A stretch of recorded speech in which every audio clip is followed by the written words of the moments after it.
$50 billion. That was the offer. A humanitarian megaproject promised by none other than Bill Gates himself.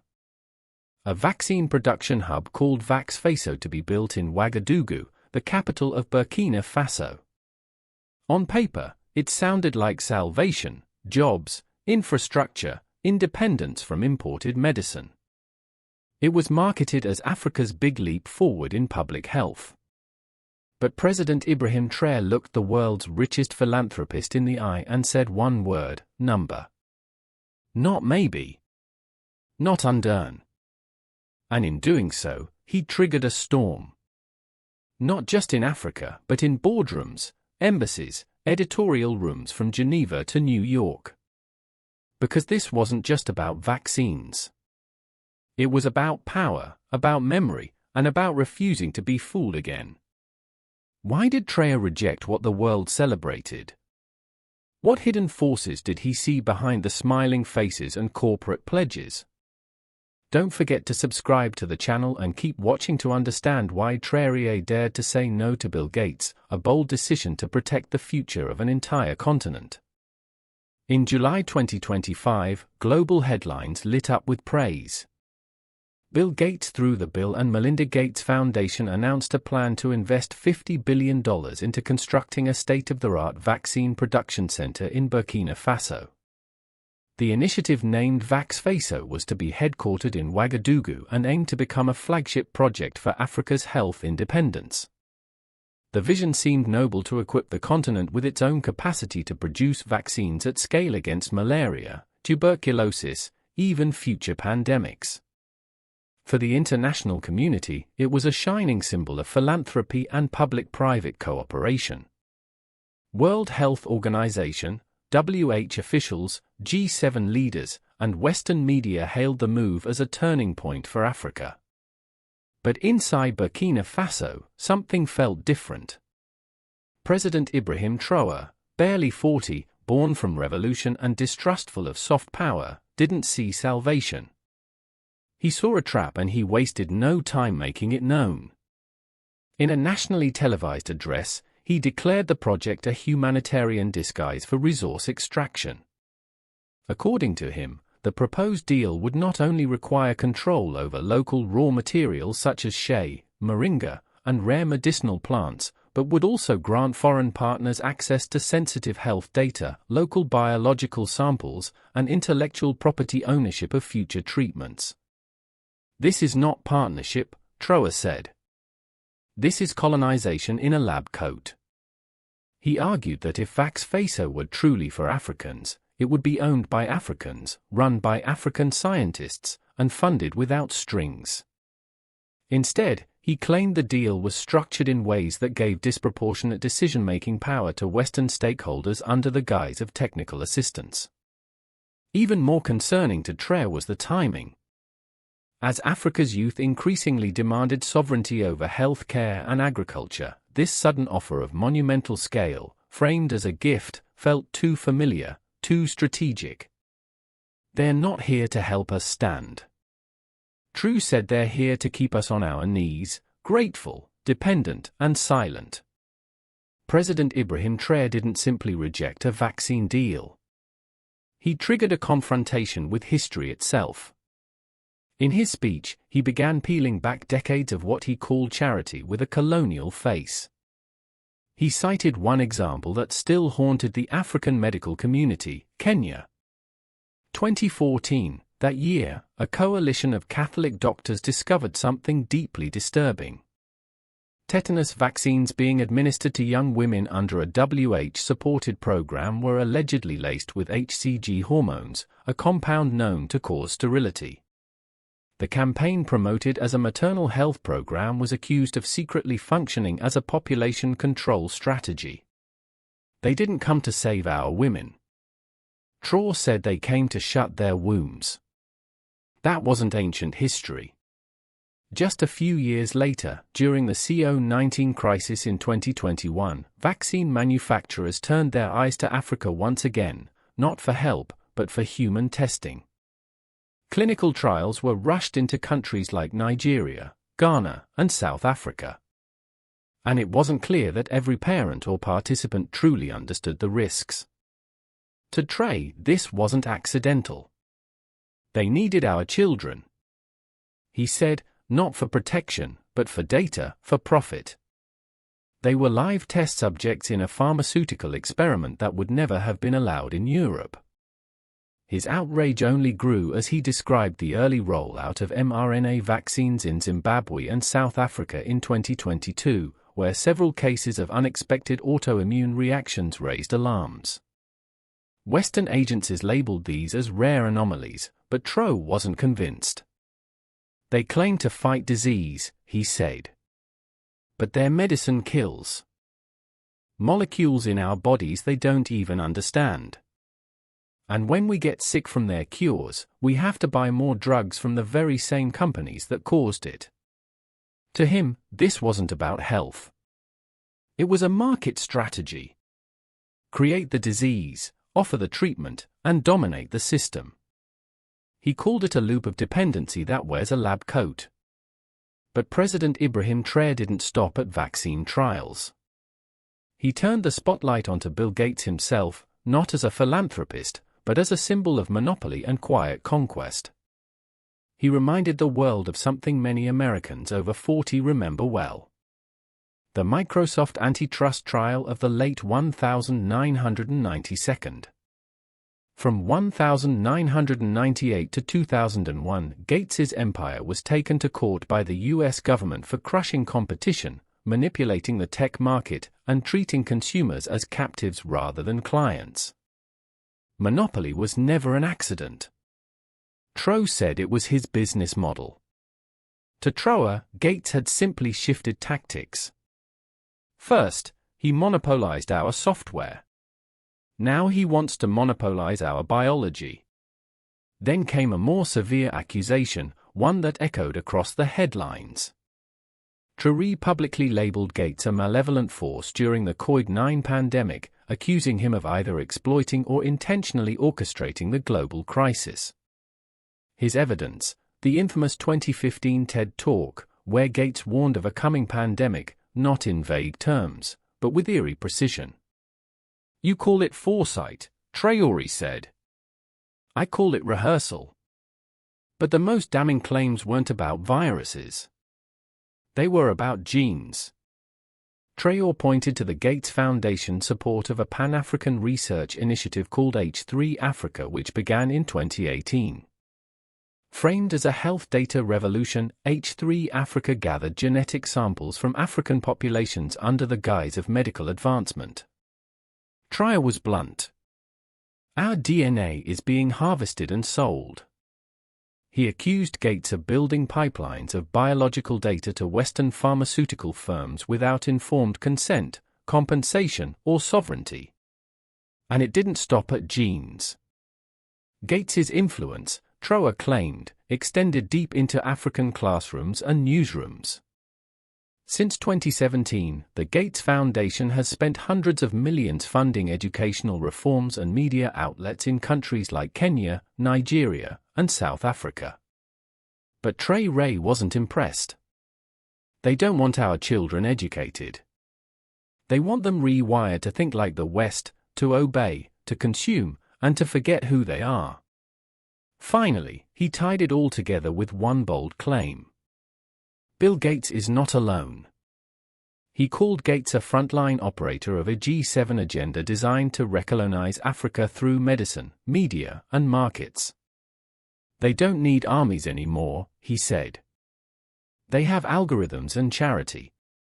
To many outside observers, rejecting a $50 billion investment might seem like a missed opportunity. But to President Ibrahim Traoré, accepting it would have been surrender not of money but of sovereignty. In his detailed breakdown of the proposed Vaxvine project, Traoré exposed what he called the fine print of dependence.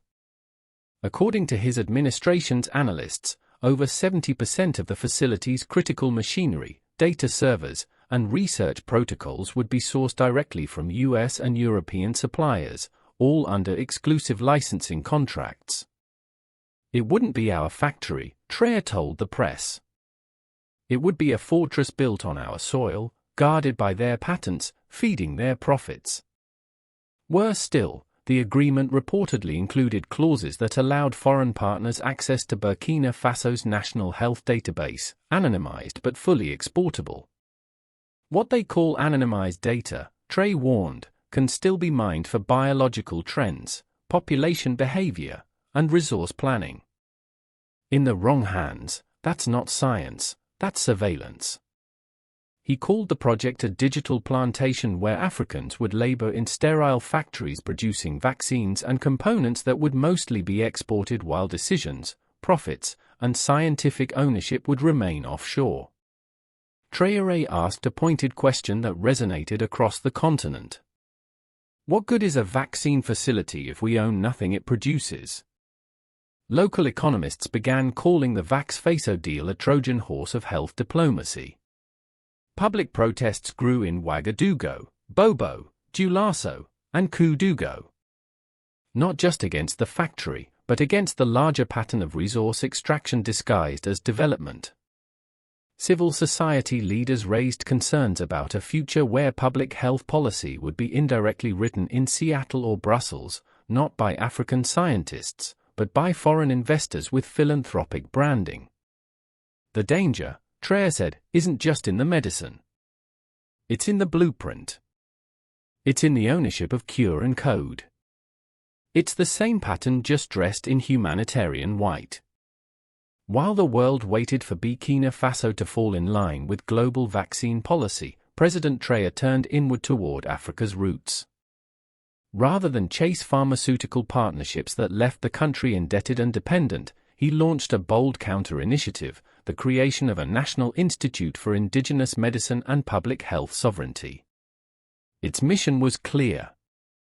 Revive, study, and scale the continent's ancestral healing knowledge and integrate it with modern science on Africa's terms. We don't reject medicine, Traoré said. We reject monopoly. We reject the idea that science must be owned by someone else to be valid. He listed dozens of indigenous plants already used for generations. Neem leaves for immunity and skin infections. Artemisia annua long used against malaria. Moringa seeds rich in antioxidants and used in digestive treatments. Baobab fruit a staple in immune-boosting traditional tonics. To the West these were just herbs. But to Africa they were legacy, resilience and knowledge passed through war, drought, colonization and exile. Pharmacological teams composed of Burkinabe, Malian, and Ghanaian researchers began cataloging formulas handed down orally by village healers and herbalists. With support from traditional chieftains and elders, the government launched pilot community health centers where patients could choose between Western treatments or certified ancestral therapies. The announcement triggered outrage from some international health numbers who labeled it anti-science. But Traoré fired back number. This is science. It just doesn't belong to you. He emphasized that this wasn't isolationism. It was self-determination. He invited partnerships with countries that respected Africa's agency, but made it clear Burkina Faso would no longer be a passive market for imported cures. The nation's health policy was no longer a matter of charity. It had become an act of resistance and revival. So what happens when a small nation refuses the medicine of empires and turns instead to the wisdom buried in its own soil? At first the Western press didn't know what to do with Ibrahim Traoré, a 30-some African president who just rejected $50 billion. That wasn't supposed to happen, and certainly not in a country as economically fragile as Burkina Faso. Mainstream media outlets responded with a mix of confusion and disdain. The Financial Times called him reckless. Lemon said he was playing politics with public health. And a New York opt asked whether he was too radical for modern diplomacy. But behind the headlines, something deeper was happening in the American public, particularly among the generation that lived through the Iraq War, the 2008 financial crisis, and the CO9 pandemic. Traoré's defiance struck a nerve. His rejection of corporate philanthropy echoed past warnings about big pharma data privacy and the dangers of foreign intervention dressed as aid. In independent circles on platforms like Substack, Reddit, and alternative media, writers began comparing Traoré to Malcolm X, Thomas Sankara, and even JFK. Not because he was perfect, but because he challenged the unchallengeable. He said what no Western leader would dare say, wrote one U.S. columnist. He connected Gates, G7, genetic data, vaccine politics, and then said no. That takes a kind of courage our politicians forgot long ago. In communities of color across the U.S., particularly among black intellectuals and health advocates, his words had even more weight. Many remember the Tuskegee syphilis study where African American men were experimented on without consent. To them, Traoré's accusations weren't conspiracy. They were historical warnings revisited. "The West hears outrage," said one Detroit professor. "But we hear recognition." Meanwhile, grassroots African American activists began rallying under a new slogan, "Africa, for Africans globally." The ripple effects of Traoré's refusal spread quickly across the global South. In Latin America, commentators on Teleso praised his courage, comparing it to past resistance movements in Cuba, Venezuela, and Bolivia. Leaders in Mali and Guinea, already aligned in anti-imperial partnerships, echoed his sentiments, calling for a revolution in medical sovereignty. In Asia, independent voices in India and Indonesia questioned why their own nations had allowed vaccine giants to dictate terms during the pandemic, while a small African country had the boldness to say no. Even within Europe, cracks appeared. In France, youth organizations, particularly within African diaspora communities, staged demonstrations outside media headquarters demanding fair coverage of Traoré's speech. "You called him reckless," one protester shouted. "But he's the only one being honest." In the United States, the mainstream political class remained largely silent, perhaps wary of questioning a figure as entrenched as Bill Gates. But among the older American public, especially veterans, retired teachers, and blue-collar workers, the message resonated. We've seen what it looks like when power wears a friendly face. More than a politician, Traoré had become a symbol. Not just for Africans, not just for the oppressed, but for anyone who remembered what it meant to resist and to believe that dignity doesn't come with a price tag. If you believe Traoré's courage speaks for all of Africa, speak up in the comments. Your voice matters now more than ever. Just when global attention began to fade, President Traoré dropped the bombshell. At a press conference in early August 2025, his Minister of Science and Innovation unveiled a confidential dossier, a 178-page document titled the Vaxvine Protocols. It contained internal communications memoranded pre-contract agreements between international partners and local subcontractors. What it revealed shook even his critics.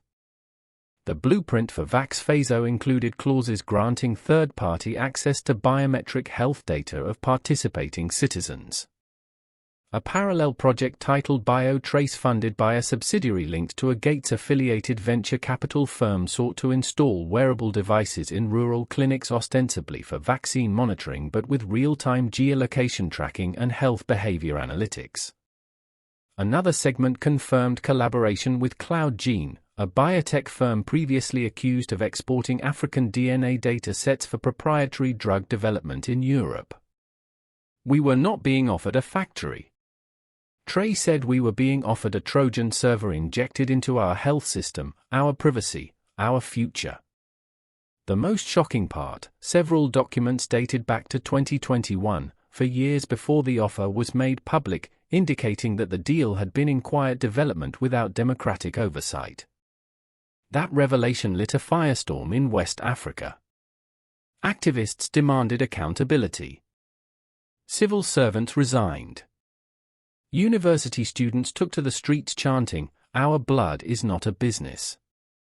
Burkina Faso, once framed as the lucky recipient of global charity, was now the case study for digital exploitation in the age of humanitarianism. And as the truth unfolded, Traoré made his next move, one that would change the balance of power far beyond his own borders. In the weeks that followed the Vaxvine expose, Ibrahim Traoré didn't retreat into silence. He doubled down, and he didn't do it alone.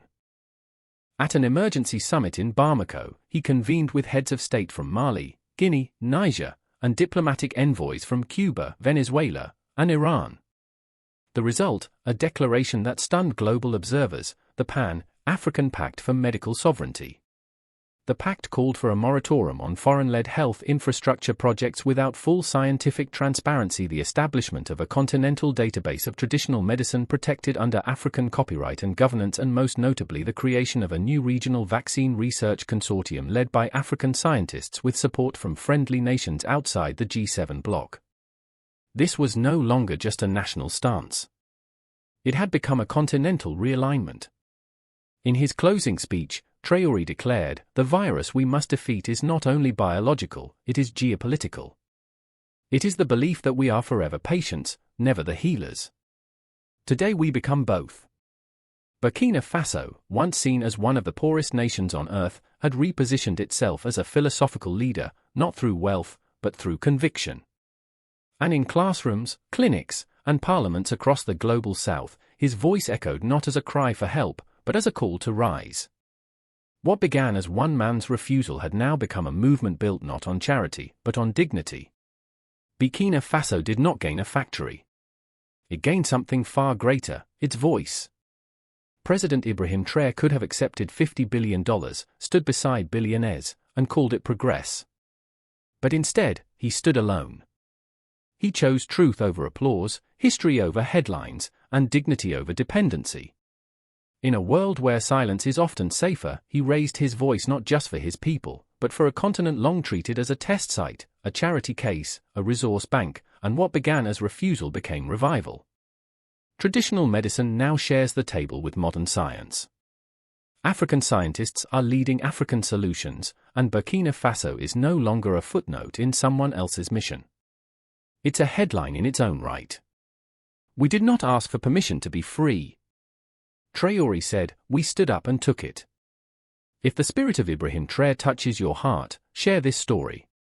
Subscribe to continue the journey of an Africa that no longer bows. God bless Africa. God bless those who still choose courage.